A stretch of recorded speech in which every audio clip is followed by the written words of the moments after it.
Ever heard of the term Bosozoku? In general, Bosozoku refers to Japanese youths who are obsessed with customizing motorcycles. But this isn't your usual bike modding. We're talking extreme. For example, they'd install ridiculously long exhaust pipes just to make the sound louder and meaner. Or they might attach several pipes at once, just for the attention. The bike designs? Out of this world. Some even look like spaceships. In fact, some Indonesian riders have adopted this style too.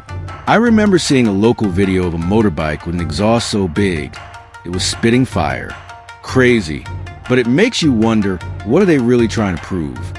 Bosozoku started emerging in the 1950s, right after World War II.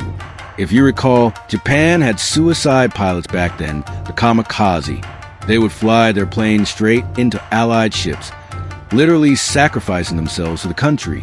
Around 4,500 kamikaze pilots died. But some survived, either because their planes failed or they simply didn't reach the target. Unfortunately, in Japan at the time, dying for the country was the ultimate honor. So those who came back alive were seen as failures. They returned home completely broken. Many struggled to reintegrate into normal life. So they started looking for something else, something that could give them the camaraderie, thrill, and danger they once had during the war. These former soldiers and pilots began gathering. Then one day, they watched an American movie called Rebel Without a Cause, a story about troubled youth rebelling against society. Inspired, they formed Japan's first motorcycle gang, Kaminari-zoku or Thunder Tribe, named after the roaring sound of their engines. Kaminari-zoku pioneered Japan's bike gang culture. They roamed the streets at night in groups, creating chaos.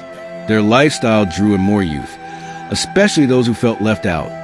Kids from broken homes, dropouts, or those just angry at the world. These kids would become the next generation of Bosozoku.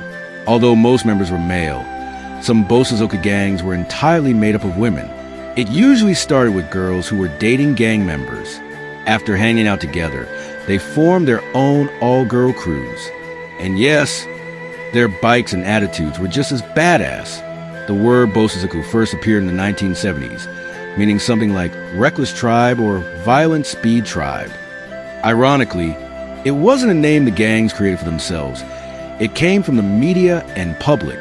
Eventually, the gangs embraced it as their identity.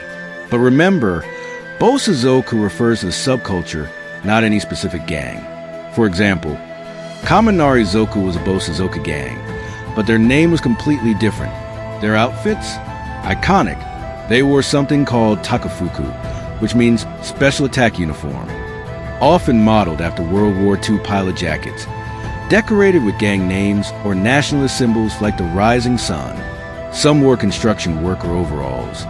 Depending on the season, accessories included masks to avoid police identification, sunglasses, hachimaki, traditional Japanese headbands, and the bikes, no matter the shape or size, their mods had to meet 3 key rules: fast, loud, and flashy. That usually meant a nightmare for anyone living nearby. Surprisingly, even though Bosozoku were known as wild street punks, many of them still upheld traditional Japanese values, especially the Bushido code, followed by ancient samurai. The core virtues of Bushido include honesty, courage, courtesy, loyalty, honor, integrity. According to Japanese photographer Yoshinaga Masayuki, who followed a Bosozoku gang closely, the members often had serious internal debates about whether their actions were still aligned with Bushido values. Because of their extreme loyalty, gang rivalries became intense. They wouldn't hesitate to fight, kidnap, or even kill rival gang members to protect their honor. Most carried concealed weapons, knives, metal pipes, even baseball bats stashed under their bike seats. Some Bosozoku members even ended up working for the Yakuza, running drugs, weapons, and other shady deals.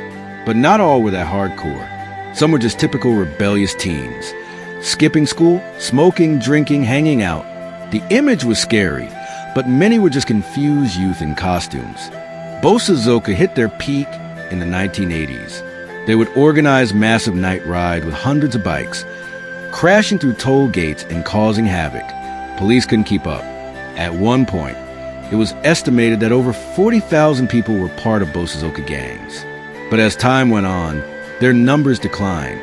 In 2004, the Japanese government passed stricter traffic laws, giving police more authority to arrest rowdy bikers.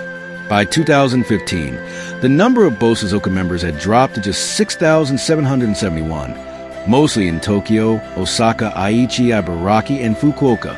Bosozoku wasn't just about loud bikes or weird exhaust pipes. Behind the chaos was a story of post-war trauma, lost identity, cultural values, and a generation trying to find its place. And I swear, if you look at the bikes in Kamen Rider Black RX, they totally give off Bosozoku vibes, right?